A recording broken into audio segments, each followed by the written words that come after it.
MA final political science 6th paper Indian government and politics. और आज का हमारा टॉपिक है भारतीय संविधान की विशेषताएं। कल हम भारतीय संविधान की कुछ विशेषताओं को विस्तार से पढ़ चुके हैं। आज बाकी बची विशेषताओं को पढ़ेंगे। उससे पूर्व एक बार मैं आपको भारतीय संविधान की जो सारी विशेषताएं हैं उनको संक्षेप में बता दूं। पहली विशेषता है लोकप्रिय प्रभुसत्ता पर आधारित संविधान, यानी भारत का संविधान भारत की जनता ने बनाया है और भारत की जनता ही अपने इस संविधान को अपने आप को अंगीकृत, अधिनियमित और आत्मार्पित करती है, ऐसा हमारी प्रस्तावना में लिखा हुआ है। तो हमारा अपना संविधान है, हमारे द्वारा ही बनाया हुआ है और संविधान द्वारा अंतिम शक्ति भी हम भारतीय जनता को ही प्रदान की गई है। दूसरी विशेषता थी निर्मित, लिखित और सर्वाधिक व्यापक संविधान। हमारा संविधान लिखा हुआ है, निर्मित है यानी बनाया हुआ है। बाकायदा एक संविधान सभा का गठन हुआ था, उसने इस संविधान को बनाया है। ये लिखित रूप में है, हम इसका वाचन कर सकते हैं। और सर्वाधिक व्यापक संविधान है, दुनिया के सब संविधानों में से हमारा संविधान सबसे बड़ा है। इसमें 395 अनुच्छेद और 12 अनुसूचियां हैं। जब संविधान बना था तो इसमें 8 अनुसूचियां थी और बाद में इसमें 4 अनुसूचियां और जोड़ी गई है और इस तरह से 395 अनुच्छेदों को कुल 22 भागों में बांटा गया है। तो ये सबसे बड़ा निर्मित, लिखित और व्यापक संविधान है।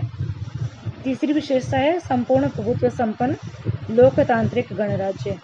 हमारा जो संविधान है उसकी विशेषता में आता है कि हम संपूर्ण प्रभुत्व संपन्न है। संपूर्ण प्रभुत्व संपन्न का अर्थ होता है कि हम आंतरिक या बाहरी दृष्टि से हमारे ऊपर किसी विदेशी सत्ता का कोई अधिकार नहीं है और अंतर्राष्ट्रीय क्षेत्र में हम अपनी इच्छा अनुसार आचरण कर सकते हैं और किसी भी समझौते या संधि को मानने के लिए हम बाध्य नहीं है। लोकतंत्रात्मक राज्य का तात्पर्य यह है कि हम लोकतंत्र को हमने अपनाया है और भारत में लोकतंत्र का अर्थ है कि राजसत्ता जनता में निहित है। जनता को अपने प्रतिनिधि निर्वाचित करने का अधिकार होगा और जो जनता के स्वामी न होकर सेवक होंगे। ये था लोकतंत्रात्मक राज्य। और हम एक गणराज्य भी है, यानी भारत एक गणराज्य भी है। गणराज्य इस रूप में है कि हमारा जो भारत का जो सर्वोच्च अधिकारी है, यानी जो राष्ट्रपति है, वो वंश क्रमानुगत नहीं है, यानी राजा नहीं है, बल्कि भारतीय जनता द्वारा अप्रत्यक्ष रूप से निर्वाचित व्यक्ति है। इस तरह से ये हमारा गणराज्य भी है। चौथी विशेषता है समाजवादी राज्य। हमारे संविधान में इस बात में संविधान सभा में इस बात पर बहुत वाद विवाद हुआ था कि हम इसको समाजवाद के दर्शन के रूप में स्वीकार करें या नहीं करें। अंत में यही सोचा गया कि भी यदि इसको स्वीकार करेंगे तो बहुत सारे विवाद होंगे। लेकिन फिर हमने क्या किया, भारतीय संविधान में संशोधन किया और 42वें संविधान संशोधन के द्वारा इसकी प्रस्तावना में समाजवादी शब्द को हमने जोड़ा, समाजवादी राज्य घोषित किया गया।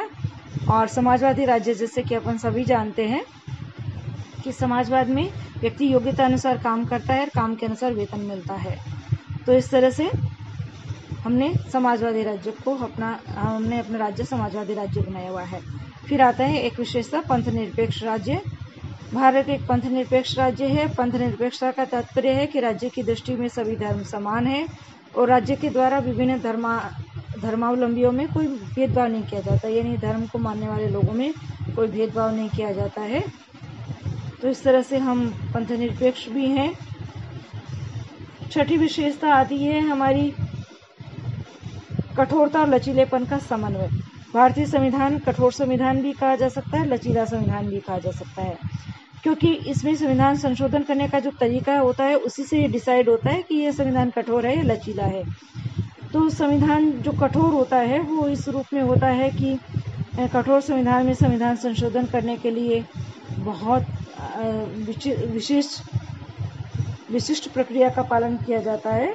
और जो लचीला संविधान होता है उसमें आप साधारण कानून और संविधान कानून में कोई अंतर भी नहीं करते हैं और संविधान में संशोधन करना हो तो आप आसानी से संशोधन भी कर सकते हैं। इस रूप में यदि देखा जाए तो हम भारतीय संविधान को कठोर संविधानों की श्रेणी में रखेंगे, क्योंकि भारतीय संविधान में यदि संशोधन करना हो तो इसमें 3 तरीके बताए गए हैं। संविधान का अनुच्छेद 368 इसी से संबंधित है। तो इसमें अनुच्छेद 368 में 3 प्रकार बताए गए हैं कि आप इन 3 प्रकारों से संविधान में संशोधन कर सकते हैं।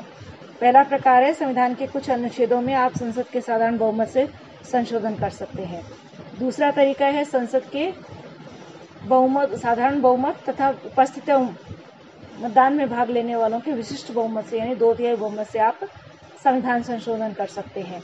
और संविधान के कुछ अनुच्छेद तो ऐसे हैं जिनमें आपको संविधान यदि संशोधन करना है, उन अनुच्छेदों को यदि संशोधन करना है, बदलना है, कुछ जोड़ना घटाना है, तो आपको संसद के विशिष्ट बहुमत के साथ साथ आधे से अधिक राज्य विधानमंडलों का अनुमोदन भी प्राप्त करना होगा, तभी आप संविधान संशोधन कर सकते हैं। तो इस तरह से भारतीय संविधान कठोरता और लचीलेपन का समन्वय कहा जाता है। 7वीं विशेष आती है संसदात्मक शासन व्यवस्था। हमने संसदात्मक शासन व्यवस्था को अपनाया है। संसदीय शासन व्यवस्था को हमने ब्रिटिश मॉडल की भांति अपनाया है। संसदीय शासन व्यवस्था में जैसे हम सभी जानते हैं कि कार्यपालिका व्यवस्थापिका के प्रति उत्तरदायी होती है और उसका विश्वास खो देने पर उसे पद त्याग करना पड़ता है, छोड़ना पड़ता है। इसके साथ साथ राष्ट्रपति संवैधानिक अध्यक्ष होता है और वास्तविक शक्तियां मंत्रिमंडल में निहित है, जो कि संसद के प्रति उत्तरदायी है। तो इस तरह से संसदीय शासन व्यवस्था हमने अपनाई है। ये हमने भारत के जो 1919 और 1935 के भारतीय शासन जो अधिनियम थे, उनके अंतर्गत हमें जो शासन का अनुभव था, संसदीय शासन का जो अनुभव था, उसी से हमने संसदीय शासन व्यवस्था को अपनाया। फिर एक विशेषता आती है एकात्मक संरक्षण से संघात्मक शासन।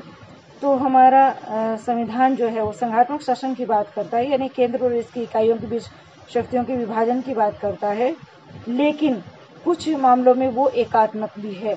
एकात्मक इस रूप में है कि हमारे जो नागरिक हैं उन सभी को इकहरी नागरिकता दी गई है। इसके साथ साथ हमारी न्यायपालिका भी इकहरी है, यानी सर्वोच्च न्यायालय एक ही है, राज्यों के अपने सर्वोच्च न्यायालय नहीं है। इसी तरह से अखिल भारतीय सेवाएं हैं। तो साथ ही राष्ट्रपति द्वारा राज्यों के राज्यपालों की नियुक्ति की जाती है, वो भी, और संसद द्वारा राज्यों के नाम परिवर्तन, उनके क्षेत्र में परिवर्तन, सीमाओं में परिवर्तन आदि जो शक्तियां हैं, इससे ये सिद्ध होता है कि ये एकात्मक लक्षणों वाला संघात्मक शासन है। साथ ही हमारे राष्ट्रपति की जो संकटकालीन शक्तियां हैं वो तो इसको पूरी तरह से एकात्मक व्यवस्था में बदल देती है। आज की हमारी विशेषताओं में, कल हम इतने विशेषताओं को विस्तार से पढ़ चुके हैं। आज विशेषता नंबर 9 है संसदीय प्रभुता तथा न्यायिक सर्वोच्चता में समन्वय। हमने संसदीय प्रभुता भी रखी है और न्यायिक सर्वोच्चता भी बनाए रखी है, दोनों में समन्वय की कोशिश की हमारे संविधान निर्माताओं ने। किस रूप में? भारतीय संविधान की एक विशेषता है कि हमारे संविधान में इंग्लैंड की संसदीय प्रभुसत्ता तथा संयुक्त राज्य अमेरिका की न्यायिक सर्वोच्चता के मध्यम मार्ग का अनुसरण किया गया है।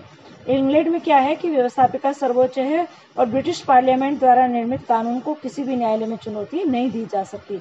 इसके विपरीत अमेरिका में क्या होता है, अमेरिकी संविधान में न्यायपालिका की सर्वोच्चता के सिद्धांत को अपनाया गया है, जिसका अर्थ है कि न्यायालय संविधान का रक्षक और अभिभावक है और न्यायालय संघीय न्यायपालिका अर्थात कांग्रेस द्वारा निर्मित कानून या कार्यपालिका के आदेशों का परीक्षण कर यह निश्चित करता है कि कोई विधि या आदेश संविधान के उपबंधों के विरुद्ध तो नहीं है। इस तरह से इंग्लैंड में संसदीय प्रभुता है, सर्वोच्चता है, और अमेरिका में न्यायपालिका की सर्वोच्चता है। हमने क्या किया है, भारत में संसदात्मक व्यवस्था को अपनाकर संसदीय सर्वोच्चता को स्वीकार किया है, लेकिन इसके साथ ही हमने संघात्मक व्यवस्था के आदर्श के अनुरूप न्यायालय को संविधान की व्याख्या करने तथा उन विधियों को और आदेशों को अवैध घोषित करने का अधिकार भी दिया है जो संविधान के विरुद्ध हो। यानी कहने को हमारी संसद सर्वोच्च है, लेकिन साथ ही न्यायपालिका को यह शक्ति दी गई है कि वो व्यवस्थापिका द्वारा बनाए गए कानून और कार्यपालिका द्वारा क्रियान्वित किए गए कानून और आदेशों की व्याख्या कर सकता है, और यदि वो संविधान के प्रतिकूल उनको लगे तो उनको अवैध घोषित कर सकता है। इस तरह से हमने भारतीय संविधान में अद्भुत ढंग से अमेरिकी न्यायपालिका के सर्वोच्चता के सिद्धांत एवं इंग्लैंड के संसदीय प्रभुसत्ता के सिद्धांत के बीच का मार्ग अपनाया है। 10वीं विशेषता आती है मूल अधिकार और मूल कर्तव्य। भारतीय संविधान के निर्माताओं ने ब्रिटिश शासन के अंतर्गत अनेक अत्याचार सहन किए थे, इसलिए उन्होंने क्या किया, शासन की शक्तियों को मर्यादित करने की आवश्यकता अनुभव की। इसलिए हमने अमेरिका और आयरलैंड के संविधानों की तरह हमारे संविधान में भी हमने नागरिकों को मूल अधिकार प्रदान किए हैं। मूल अधिकारों का आशय नागरिकों को प्रदत्त ऐसे अधिकार और स्वतंत्रताओं से है जिन्हें राज्य तथा केंद्र सरकार के विरुद्ध भी लागू किया जा सकता है। संविधान द्वारा नागरिकों को इस प्रकार के 7 मूल अधिकार प्रदान किए गए थे, लेकिन अब संपत्ति का अधिकार एक मूल अधिकार नहीं रहा है और नागरिकों को 6 मौलिक अधिकार प्राप्त है। मित्रों, आपको याद ही होगा 6 अधिकारों में समानता का अधिकार, स्वतंत्रता का अधिकार, धार्मिक स्वतंत्रता का अधिकार, शिक्षा और संस्कृति का अधिकार, शोषण के विरुद्ध अधिकार और संवैधानिक उपचारों का अधिकार। इस तरह से ये मूल अधिकार प्रदान किए गए हैं। मूल कर्तव्यों की यदि हम बात करें तो हमारे मूल संविधान में मूल कर्तव्यों की कोई व्यवस्था नहीं की गई थी, लेकिन 42वें संविधान संशोधन 1976 के द्वारा मूल संविधान में एक नया भाग चौथा भाग जो था उसमें क जोड़ा गया है और इसमें नागरिकों के मूल कर्तव्यों का उल्लेख किया गया है। इस तरह से 10 मूल कर्तव्य निश्चित किए गए थे। फिर 2002 में 86वें संविधान संशोधन द्वारा एक मूल कर्तव्य और जोड़ा गया है। वो है अभिभावकों के लिए यह कर्तव्य निर्धारित किया गया है कि वे 6 से 14 वर्ष तक की आयु के बच्चों को शिक्षा का अवसर प्रदान करें, यानी बच्चों को अवश्य पढ़ाएंगे। तो ये अब 11वां मूल कर्तव्य हमारा हो गया है। कुल मिलाकर के 6 हमारे मूल अधिकार है और 11 हमारे मूल कर्तव्य है। अगली विशेषता आती है राज्य नीति के निर्देशक तत्व। भारतीय संविधान के 4थे अध्याय में शासन संचालन के लिए मूलभूत सिद्धांतों का वर्णन किया गया है। इन्हें ही राज्य नीति के निर्देशक तत्व अर्थात नीति निश्चित करने वाले तत्व कहा गया है। भारतीय संविधान में नीति निर्देशक तत्व का विचार आयरलैंड के संविधान से लिया गया है। राज्य यानी जब अपनी नीतियों को निश्चित करेगा तो इन सिद्धांतों का ध्यान रखेगा। इन तत्वों का ध्यान रखेगा। इन तत्वों में भारत राज्य को एक वास्तविक लोक कल्याणकारी राज्य का स्वरूप देने के लिए आवश्यक सिद्धांतों की घोषणा की गई है। तो ये सारे जो राज्य नीति के निर्देशक तत्व है जो कि संविधान में अनुच्छेद 36 से लेकर 51 तक पाए जाते हैं, वो हमारी राज्य नीति को निर्देशित करते हैं कि राज्यों को अपनी नीति किस प्रकार रखनी चाहिए। अगली विशेषता नंबर 12 है स्वतंत्र न्यायपालिका और अन्य स्वतंत्र अभिकरण। संघात्मक शासन व्यवस्था में न्यायपालिका संविधान की व्याख्याता और रक्षक होने के कारण उसका स्वतंत्र होना आवश्यक होता है। इसलिए और इसके अतिरिक्त भी संविधान द्वारा नागरिकों को प्रदान किए गए मूल अधिकारों की रक्षा के लिए भी न्यायपालिका की स्वतंत्रता बहुत ही जरूरी हो जाती है। न्यायपालिका की स्वतंत्रता हेतु संविधान में अनेक व्यवस्थाएं की गई है तथा सर्वोच्च न्यायालय और उच्च न्यायालय के न्यायाधीशों की नियुक्ति राष्ट्रपति द्वारा होना और न्यायाधीशों को पद की सुरक्षा प्राप्त होना, न्यायाधीशों के कार्यकाल में उनके वेतन में कमी न हो सकना और न्यायाधीशों के आचरण पर व्यवस्थापिका आदि द्वारा विचार न कर सकना आदि इनकी स्वतंत्रता बनाए रखने के लिए प्रावधान किए गए हैं। इस प्रकार भारतीय न्यायपालिका स्वतंत्र है और जब से संविधान लागू हुआ है हम न्यायपालिका की स्वतंत्रता को पूरी तरह से बनी हुई देख रहे हैं। विशेषता नंबर 13 है सांप्रदायिक प्रतिनिधित्व का अंत और वयस्क मताधिकार का प्रारंभ। ब्रिटिश शासनकाल में 1909 के अधिनियम द्वारा सांप्रदायिक प्रतिनिधित्व की पद्धति को लागू किया गया था, जिससे क्या हुआ, भारत के विभिन्न प्रमुख संप्रदायों को एक दूसरे का विरोधी बना दिया गया। इसलिए संविधान निर्माताओं ने क्या किया, सांप्रदायिक प्रतिनिधित्व का अंत कर दिया और वयस्क मताधिकार के आधार पर संयुक्त प्रतिनिधित्व की पद्धति को अपनाया गया है। करोड़ों भारतीयों को एक साथ मताधिकार प्रदान करना संविधान सभा का निश्चित रूप से एक साहसिक कार्य था। तो इस तरह से अब सभी को क्या है, वयस्क मताधिकार दिया गया है। यानी एक निश्चित उम्र वाले सभी स्त्री पुरुष, चाहे अमीर हो गरीब हो, पढ़े लिखे हो अनपढ़ हो, गांव के हो शहर के हो, किसी जाति धर्म के हो, सभी को मतदाता के रूप में मतदान करने का अधिकार दिया गया है, बशर्ते वो भारतीय नागरिक हो और उसका यहाँ पर वैध निवास हो। एकल नागरिकता, ये हमारी अगली विशेषता है। भारतीय संविधान के द्वारा संघात्मक शासन की व्यवस्था की गई है और सामान्यतः ऐसा माना जाता है कि संघ राज्य के नागरिकों को दोहरी नागरिकता प्राप्त होती है। प्रथम संघ की नागरिकता होती है और दूसरी उस राज्य की नागरिकता।